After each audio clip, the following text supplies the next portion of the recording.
जय जगन्नाथ। आज हूँ पखाड़ दिवस जोटा कि आमर ओडिया भारी बढ़िया आम ओडार लोक होगी आमर पखाड़ाटा हूँ आमर पूरा माने मेन।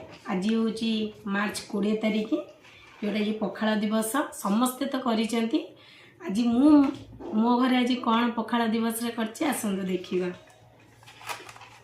बढ़िया भाव टे भल लगिना मुझे पखाड़ ता सांग को आमर आज है कंकड़ा फ्राए, चुंगुड़ी पोई, मटन कषा, चुंगुड़ी छेचा, यहाँ हूँ माछ मसला, आंब चटणी, काकुड़ी होना पूरा बढ़िया भाव पाग टे यहाँ हूँ खासुली माछ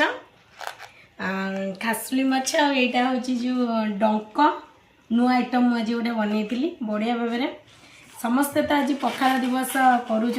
आमर पखाड़ तो आमर जो देहपाई भी बहुत भल। समस्ते आसतु आज ये पखाड़ दिवस को मिसिकिना समस्ते पालन करिबा। रहिली जय जगन्नाथ।